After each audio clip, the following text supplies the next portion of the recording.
Assalamualaikum warahmatullahi wabarakatuh. A'udzu billahi minasyaitonir rajim. Bismillahirrahmanirrahim. Alhamdulillahilladzi khalaqal mauta wal hayata liyabluwakum ayyukum ahsanu amala. Asyhadu an la ilaha illallah wahdahu la syarikalah wa asyhadu anna Muhammadan abduhu wa rasuluhu la nabiyya ba'dah.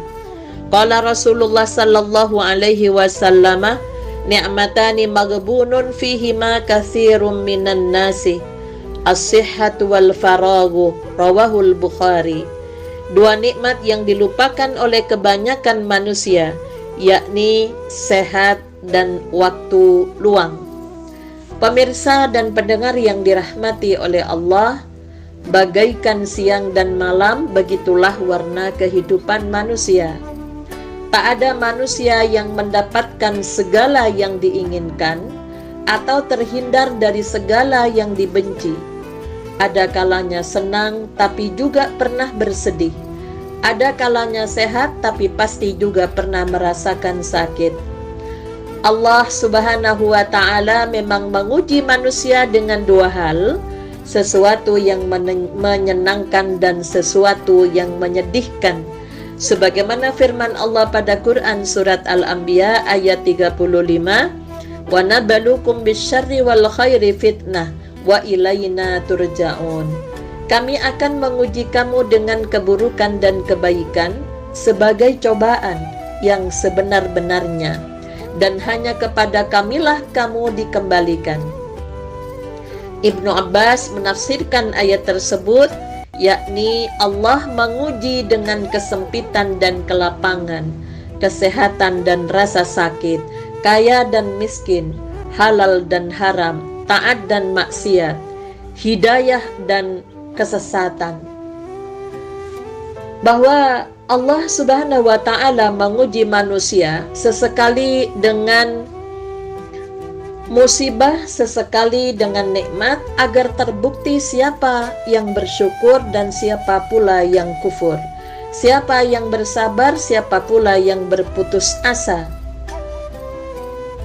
Maka sehat dan sakit sama-sama bermakna ujian. Keduanya berpotensi mendatangkan sejuta manfaat, tapi juga tak jarang membuat orang menjadi sesat, yakni ketika salah dalam mengelola dan mengambil sikap terhadap ujian yang diberikan oleh Allah Subhanahu wa ta'ala. Adalah keliru besar orang yang memandang bahwa ujian bagi jasad hanya saat terjangkit penyakit saja. Kesehatan itu hakikatnya adalah ujian yang berupa kenikmatan, yang hasil akhirnya ada yang bersyukur, ada pula yang kufur. Siapapun mengakui meskipun kerap tidak menyadari bahwa sehat adalah nikmat yang agung, bahkan ia adalah sayyiduna imid dunya, nikmat paling besar bagi kemaslahatan hidup di dunia. Sebagaimana halnya Islam adalah sayyiduna imil akhirah, nikmat yang paling agung bagi akhirat. Sebagai bukti, namun berani mengorbankan harta berapapun jumlahnya demi kesembuhannya, dan tidak ada yang berani menjual kesehatannya meski dengan harga yang tinggi. Dalam sebuah kisah, suatu kali seseorang mendatangi Yunus bin Ubaid, ulama di kalangan tabi'in. Dia mengeluhkan perihal kesempitan yang dialaminya, seakan-akan dia tidak memiliki apa-apa. Lalu Yunus bin Ubaid bertanya, relakah kamu tukar penglihatanmu itu dengan 100.000 dirham? Ia menjawab, tidak, wahai Yunus. Bagaimana dengan tanganmu? Bolehkah ditukar dengan 100.000 dirham? Ia menjawab, tidak rela. Bagaimana dengan kedua kakimu? Ia menjawab, tidak juga. Lalu Yunus bin Ubaid berkata, perbanyaklah mengingat nikmat Allah, aku melihat kamu memiliki ratusan ribu dirham, tapi masih juga banyak mengeluh. Namun sayang, nilai nikmat kesehatan sering kita abaikan. Kesadaran akan tingginya nilai nikmat itu baru terasa saat nikmat tersebut telah lenyap. Pemirsa dan pendengar yang dirahmati oleh Allah, hasil positif ujian berupa sehat adalah rasa syukur. Tanda mensyukuri nikmat sehat adalah dengan mengakui bahwa sehat itu adalah karunia Allah yang besar di dunia. Dengan sehat, manusia bisa melakukan dan menikmati banyak hal. Selain mengingat, mengakui nikmat dan juga memuji Allah atas nikmat sehat itu. Yang tidak kalah pentingnya adalah syukur dengan anggota badan, yakni menggunakan sehat sesuai dengan kehendak Allah, meningkatkan amalan sunnahnya baik dari sisi kuantitas maupun kualitas, memanfaatkan badan yang sehat untuk taat dalam hal-hal yang bermanfaat. Bahkan sebenarnya tanda syukur adalah dengan meninggalkan maksiat.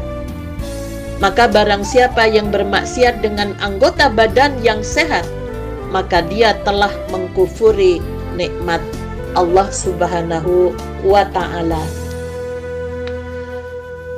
Hadirnya penyakit adalah ujian yang tidak diinginkan oleh kebanyakan manusia.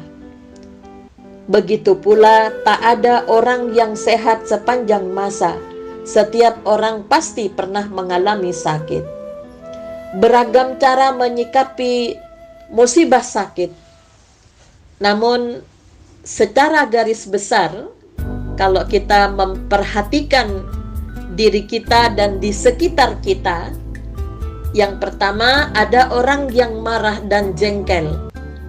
Baik rasa jengkel yang dipendam dalam hati maupun yang dilampiaskan dengan lisan dan anggota badan. Misalnya berburuk sangka kepada Allah, merasa didolimi oleh Allah, atau yang diungkapkan dengan lisan seperti keluhan yang mengindikasikan adanya putus asa dan mencela takdir. Kufur nikmat ditunjukkan dengan anggota badan dengan sengaja bermaksiat, seperti melakukan hal-hal yang tidak dibenarkan oleh agama, meninggalkan perintah Allah padahal mampu menjalankannya. Banyak kita lihat orang yang sakit di rumah sakit justru meninggalkan kewajiban sholat. Orang seperti itu adalah orang yang gagal dalam menjalani ujian. Dia mendapatkan dua musibah, musibah dunia dan sekaligus musibah agama. Yang kedua, ada orang yang bersabar terhadap penyakit yang dideritanya. Ia tidak menyukai sakit, tapi ia bisa menahan diri dari segala sesuatu yang diharamkan demi mendapatkan ridho dari Allah Subhanahu wa Ta'ala. Tidak mengucapkan apa-apa yang menyebabkan murkanya Allah. Tidak pula anggota badannya melakukan sesuatu yang dibenci oleh Allah. Bahkan hatinya tidak menaruh kebencian atau kejengkelan terhadap Allah sedikit pun. Sedangkan yang ketiga, ada orang yang bersikap ridha dalam menghadapi musibah sakit. Sikap ini merupakan gambaran sabar dalam tataran tingkat tinggi, lebih tinggi dari sekedar bersabar untuk tidak berprasangka buruk kepada Allah, mengeluh atau melampiaskan dengan anggota badannya. Dia merasa ridha dengan ketetapan Allah atas dirinya. Dia memahami bahwa ujian adalah tanda cinta Allah atas hambanya, selagi hamba itu ridha atas ujian yang menimpanya. Sebagaimana sabda Rasulullah sallallahu alaihi wasallam, Dalam hadis yang diriwayatkan oleh Tirmidzi, wa innallaha idza ahabba qauman ibtalahum faman radiya falahur ridha. Dan sesungguhnya Allah adalah apabila mencintai suatu kaum, dia akan mengujinya dengan musibah. Maka barang siapa ridha, maka Allah ridha kepadanya. Wa man sakhita falahus sakhatu. Dan barang siapa marah, maka Allah pun marah kepadanya. Kemudian tingkatan yang paling tinggi yang keempat adalah tingkatan rasa syukur. Syukur bukan saja sabar dan ridho, bahkan dia bersyukur lantaran diberi sakit, karena baginya sakit adalah sarana penghapus dosa dan meninggikan derajat di sisi Allah. Dia yakin akan sabda Rasulullah sallallahu alaihi wasallam dalam hadis yang diriwayatkan oleh Muslim, ma min muslimin yushaku syawkatan fama fawqaha illa kutibat lahu biha darajatun. Tiada seorang muslim yang tertusuk duri atau musibah yang lebih berat dari itu, melainkan dicatat baginya satu derajat. Wa muhiyat anhu biha khati'atun, dan dihapus dengannya satu kesalahan. Pemirsa dan pendengar yang dirahmati oleh Allah, selayaknya ketika diuji oleh Allah dengan musibah sakit, bagaimana rasa syukur ditingkatkan dengan cara bahwa rasa sakit yang dialami tidak lebih berat dari rasa sakit siksa Allah di akhirat. Bahkan masih banyak orang lain yang mengalami sakit lebih berat. Untuk itulah bersyukur karena musibah sakit hanyalah musibah duniawi, bukan ukhrawi, sehingga akibatnya tidak seberapa bila dibandingkan dengan musibah akhirat. Inilah tingkatan yang paling tinggi dalam menyikapi rasa sakit.